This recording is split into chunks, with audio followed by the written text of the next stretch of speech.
नमस्कार दोस्तों, स्वागत है आपका हमारे YouTube चैनल शिवोत्तम राव में। आज हम डिस्कस करेंगे ब्रिज कोर्स के ऊपर। देखिए, बहुत दिन से स्टूडेंट ये जानने की कोशिश कर रहे थे कि ब्रिज कोर्स क्या है, क्योंकि यूपी में जो 69,000 शिक्षक भर्ती है उसमें क्या है कि दो टाइप के स्टूडेंट ने अप्लाई किया था। एक बीएड वाले हैं, एक डीएलएड वाले हैं। ठीक है, अब इसमें क्या है, दोनों में ये डिफरेंस देखने को मिल रहा है कि जो अब सिलेक्शन होने वाला है इनमें स्टूडेंट का, तो बीएड वाले जो बच्चे हैं उनको क्या करना पड़ेगा, 6 मंथ का ब्रिज कोर्स करना पड़ेगा। और बीटीसी वाले क्या है, डायरेक्ट उनका अपॉइंटमेंट हो जाएगा। तो इसमें ब्रिज कोर्स को लेके बीएड वाले स्टूडेंट में बहुत सारी क्वेरीज आ रही हैं कि ब्रिज कोर्स क्या होता है, ब्रिज कोर्स कहाँ से ब्रिज कोर्स कराया जाता है, या गवर्नमेंट कहाँ से कराएगी, कौन सी संस्थान है वो, और उसकी कितनी फ़ीस है, कितने चार्जेस लगता है ब्रिज कोर्स करने में, ब्रिज कोर्स करने की क्या योग्यता है। ठीक है, ब्रिज कोर्स में कितने पेपर होते हैं, कितना नंबर का प्रैक्टिकल है, या ब्रिज कोर्स के बाद या ब्रिज कोर्स करते वक्त क्या है, स्टूडेंट को कितनी सैलरी गवर्नमेंट प्रोवाइड करेगी जब वे प्राइमरी में जॉब करेंगे। तो ये बहुत सारी क्वेरीज थी बीएड वाले स्टूडेंट के लिए। तो आज हम इन सारी क्वेरीज का एंड करते हैं और समझते हैं कि ब्रिज कोर्स क्या होता है। तो जल्दी से स्टार्ट करते हैं जल्दी से आज ब्रिज कोर्स के बारे में। देखिए, ब्रिज कोर्स क्या होता है। ब्रिज का मतलब होता है जो सेतु का कार्य क्या होता है कि जो दो नदी के सिरे हैं, ये सिरा और ये सिरा, इन दोनों को आपस में मिला देना, वो कहलाता है ब्रिज। ऐसे ही ब्रिज कोर्स क्या होता है कि जो ब्रिज कोर्स क्या होता है, जैसे कि बीएड है, ठीक है, बीएड को किससे मिला देना, डीएलएड से मिला देना। बीएड को किससे मिला देना, डीएलएड से। ये कार्य कौन करता है, ब्रिज कोर्स करता है। जैसे भी हमारे क्या है, जो एलिजिबिलिटी है जूनियर टीचर की बीएड है, और प्राइमरी टीचर की एलिजिबिलिटी क्या है, डीएलएड, उसको बीएड को इक्वल कर देना डीएलएड के, वो कहलाता है हमारा ब्रिज कोर्स। अब ब्रिज कोर्स को कौन सी संस्था कराती है, देखो ये है एनआईओएस। ये जो एनआईओएस हमारी संस्था है, national institute of open schooling, जो न्यू दिल्ली है, इसका कार्य क्या, इसके अंडर में ही ब्रिज कोर्स होता है। ठीक है, ये ब्रिज कोर्स क्यों कराना स्टार्ट किया एनआईओएस ने, कब से स्टार्ट करा रही है, देखो इसके बारे में जानकारी बता दूं।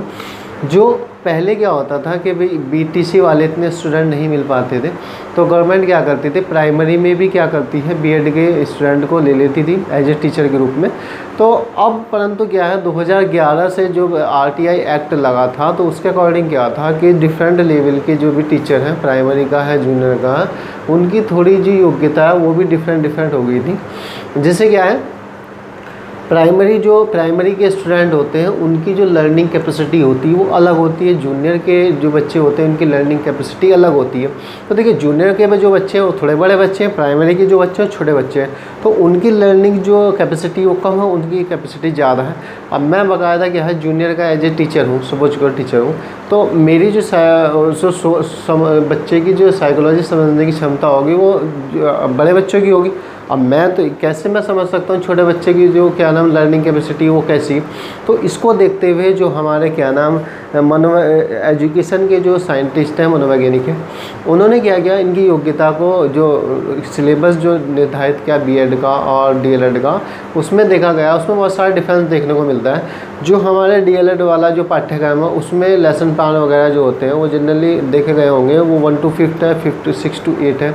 परंतु जो बीएड है उसमें क्या है, 6 to 8 रहेंगे या 6 to 10 जाएंगे, बड़े बच्चों के लिए होते हैं। तो हम जनरली क्या होते हैं कि नहीं समझ पाते हैं। और दूसरा डिफरेंस क्या है कि जो जब हम बीएड करते हैं तो बीएड की जो टीचिंग क्लासेस होती है, जो मैक्रो टीचिंग होती है, तो वो होती है जूनियर के स्कूल में होती है या 6 to 10 तक के स्कूल में होती है। परंतु डीएलएड की कहाँ पर स्टार्टिंग कहाँ से होती है, 1 to 5, उसके बाद वो 4th सेमेस्टर में जाता है, 6 to 8 जाता है।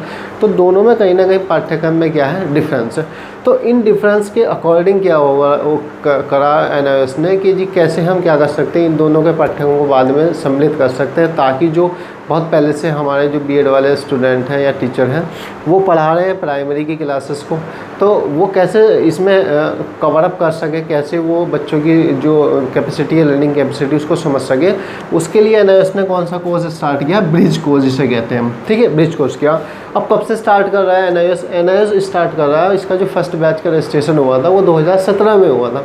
ठीक है, और अब तक क्या हुआ है, एक ही बैच ने ब्रिज कोर्स किया है, 2017 वाले बैच ने, उनकी मार्कशीट वगैरह 2019 में अवेलेबल करा दी थी एनआईओएस ने। तो उस बैच के बाद से बहुत सारे स्टूडेंट जो या टीचर जो है ऑलरेडी बीएड किया हुआ है, छोटे बच्चों को पढ़ा रहे हैं, तो उन्होंने क्या नाम बहुत सारे टाइम से वेट कर रहे हो कब ब्रिज कोर्स की दोबारा से रजिस्ट्रेशन होगा, तो वो भी क्या कर सके अपनी बीएड की डिग्री को डीएलएड की इक्वल बना सके। और जितनी वैकेंसी आ रही है, देखो अब क्या हुआ, अब तो क्या कर दिया है कि ना गवर्नमेंट ने बीएड को भी एलिजिबल कर दिया है प्राइमरी में। वो कब के आया है, देखो एक अधिनियाचन आया था 19 जून को, ठीक है, वो 29 जून को अधिनियाचन आया था 2018 में। जो राजपत्र है, भारत का राजपत्र आपकी स्क्रीन पे दिखाई दे रहा होगा। तो ये राजपत्र जो था 29 जून 2018 का जो राजपत्र है, इसमें क्या किया गया है, जो प्राइमरी की जो योग्यता है, प्राइमरी टीचर की योग्यता, उसमें क्या कर दिया गया है, बीएड को भी, देखो नीचे लिखा होगा, बीएड को भी शामिल कर दिया गया है, ठीक है। अब बीएड को शामिल कर दिया गया, परंतु एक शर्त है, उन्होंने क्या शर्त रखी है कि अगर एज ए आप प्राइमरी टीचर में अपॉइंट होते हो तो आपको क्या करना पड़ेगा, 2 साल के अंदर आपकी ज्वाइनिंग के बाद आपको क्या करना पड़ेगा, ब्रिज कोर्स करना पड़ेगा, तभी आपकी जॉब एज ए सिक्योर रहेगी वहाँ पर, वरना अगर नहीं करते तो आप एज ए वहाँ से डिफ़ॉल्ट कर दिए जाओगे। तो ये बड़ी अच्छे क्या कह सकते हैं, बड़ी समस्या है कि एक बार जो आप अपॉइंटमेंट हो गया उसके बाद आपको क्या करना है, ब्रिज कोर्स करना पड़ेगा 2 साल के अंदर, ठीक है। तो वो उन्होंने भी इसको क्या कर दिया, अलाउ कर दिया। अब बात करते हैं देखिए ब्रिज कोर्स के बारे में। तो किसके अंडर में हो रहा है ब्रिज को, एनआईओएस के अंडर में होता है, ठीक है। उसके बाद आता है किसके लिए, कौन करेगा ब्रिज कोर्स। देखो ब्रिज कोर्स उसके लिए है जो हमारे ऑलरेडी टीचर हैं, प्राइमरी में पढ़ा रहे हैं, प्राइमरी लेवल में, और वो टीचर गवर्नमेंट है, ठीक है, कॉन्ट्रैक्ट बेस पे है, या प्राइवेट स्कूलों में जो पढ़ा रहे हैं, और उनकी योग्यता क्या है, बीएड है, ठीक है। उनके पास डीएलएड नहीं है, बीएड है, और वो उनके इक्वल होना चाहते हैं। अब देखो अपॉइंटमेंट हो गया, पढ़ाना पड़ रहा है, अब ऐसे तो नहीं कि उन्हें हटा दिया जाएगा, ठीक है, या वो एलिजिबल नहीं है, तो उनको क्या करना पड़ेगा, ब्रिज कोर्स करना पड़ेगा, ठीक है। और गवर्नमेंट वाले टीचर जो हो उनको ब्रिज कोर्स गवर्नमेंट अपने आप कराती है, ठीक है, वो उनके अंडर में होती है। परंतु जो प्राइवेट टीचर हमारे यहाँ इंडिया में पढ़ा रहे हैं वो अपने तौर पे ब्रिज कोर्स कर सकते हैं, ठीक है। बाद में भी करना अपॉइंटमेंट के बाद, क्यों ना पहले ही कर लें, ठीक है। तो उसके लिए भी है, अब जैसे ही नए बैच का रजिस्ट्रेशन होगा वो अप्लाई कर सकते हैं, ठीक है। अब बात करते हैं कि एलिजिबिलिटी के लिए। तो एलिजिबिलिटी जो है ब्रिज कोर्स की वो 50% है, ग्रेजुएशन है, कि आपके 50% ग्रेजुएशन में होने ही चाहिए, मस्ट है, ठीक है। प्लस जो हमारे टीचर की जो योग्यता है बीएड उसके पास होना चाहिए, ठीक है। अब आते आ रहे ड्यूरेशन तो क्या है इसका, 6 मंथ का, 6 महीने का कोर्स है ब्रिज कोर्स जो होता है। वो 6 महीने में क्या होता है कि आपको थ्योरेटिकल भी कुछ पेपर पढ़ने पड़ते हैं, कुछ प्रैक्टिकल बेस है। और जैसे इंटर्नलशिप होती है वो 2 स्कूल में इंटर्नलशिप होगी, 3-3 महीने की है। तो आप वहाँ पर एज ए प्राइमरी स्कूल में इंटर्नलशिप होगी, आपको वहाँ पर भेजा जाएगा। वहाँ पर आपको बच्चों का जो प्राइमरी लेवल के जो बच्चे उनका परिवेश कैसा है, वो कैसे लर्निंग करते हैं, उनको किस तरीके से हम पढ़ा सकते हैं, वो सारी वहाँ पर आप सीख पाएंगे, इसलिए इंटर्नशिप रखी गई है इसमें। उसके बाद आती है फ़ीस की। तो फीस देखो ज़्यादा नहीं है, फीस की 5,000 फीस आपको पेड करनी पड़ती है। प्लस एग्जामिनेशन जो फीस जाती है आपको, इसमें 4 पेपर होते हैं, ठीक है, 4 पेपर होते हैं 100 मार्क्स के। तो ये 4 पेपर की, पर पेपर की कितनी है फीस हमारी, 250 रुपये एक पेपर की एग्जामिनेशन फ़ीस जाती है आपको, 4 पेपर है। उसके साथ साथ आपको क्या है, प्रैक्टिकल जो हमारा ये प्रैक्टिकल एक्टिविटी है, जो एग्ज़ाम पेपर की बात करें तो 4 पेपर है, ठीक है। 3 प्रैक्टिकल एक्टिविटी आपको कराई जाएगी, जिसमें कोर्स वगैरह है, इसमें इंटर्नशिप भी वगैरह, वाइवा वॉश भी है इसमें। तो ये चीज़ें हैं, इन सबको मिला के जो होता है हमारा ब्रिज कोर्स में शामिल किया गया। अब देखो बहुत सारे स्टूडेंट की क्वेरीज ये थी कि क्या नाम, हम 69,000 भर्ती जो यूपी में इस समय चल रही है, बीएड वाले स्टूडेंट जो हैं वो ब्रिज कोर्स करेंगे, ठीक है। गवर्नमेंट उनको, देखो ज़्यादा टेंशन लेने की ज़रूरत नहीं है, उनको ब्रिज कोर्स खुद गवर्नमेंट कराएगी। जैसे ही आपका अपॉइंटमेंट होता है, काउंसलिंग के बाद अपॉइंटमेंट होगा, तो खुद गवर्नमेंट क्या करेगी, एनएस को लेटर, एनएस को आदेश देगी कि इन टीचरों का क्या कराना है, आपको ब्रिज कोर्स कराना, वो उनके बेस पे है, ठीक है। वो खुद आपका ब्रिज कोर्स कराएगी, ठीक है। अब बात करते हैं कि एनएस के द्वारा तो कराएगी, ठीक है। बात करते हैं कि ब्रिज कोर्स करते वक्त आपको गवर्नमेंट कितनी सैलरी देगी, क्योंकि आप तो क्या है as a government teacher appointment हो गए। तो देखिए आपकी नॉलेज के लिए बता दूं, इससे पहले जो हमारी 69,000 जो भर्ती है, ठीक है, कौन सी है, 69,000 जो भर्ती इस समय चल रही है, पूरी होने वाली है। इससे पहले एक और भर्ती आई थी, वो थी 72,000 जो वैकेंसी आई थी 2011 में। इसमें भी ये भर्ती इसके भर्ती के सेम है बिल्कुल। देखो सेम मैं कैसे कह रहा हूँ, क्योंकि जो 72,000 भर्ती आई थी 2011 में, वो भी किसके लिए थी, उसमें भी बीएड वाले बच्चों ने अप्लाई किया था, क्योंकि इतने बच्चे उस समय बीटीसी के नहीं थी। तो इन्होंने गवर्नमेंट ने क्या किया था कि बीएड वालों को भी अलाउ कर दिया था। तो इस वाली भर्ती में भी बीएड वाले स्टूडेंट आए थे, और इस वाली भर्ती में भी कौन आए हैं, बीएड वाले स्टूडेंट आए हैं डीएलएड के साथ साथ। तो इसके जैसे सेम है। तो यहाँ पर गवर्नमेंट ने भी क्या कराया था, हमारे पास क्या होना चाहिए था, या तो डीएलएड होना चाहिए था।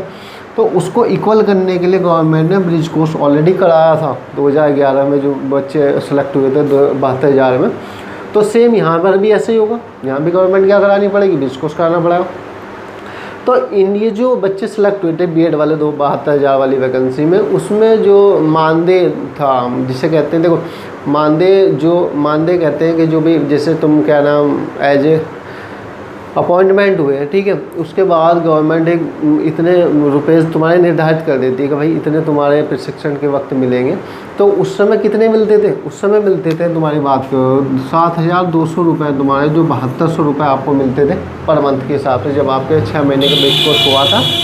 उसके बाद करने के बाद एग्ज़ाम हुआ, ठीक है, एग्ज़ाम में जो बच्चे पास हुए थे उनका फिर से रेगुलर अपॉइंटमेंट हो गया था, फिर उनके इक्वल जो सरकारी टीचर उनके इक्वल उनकी सैलरी स्टार्ट होगी थी।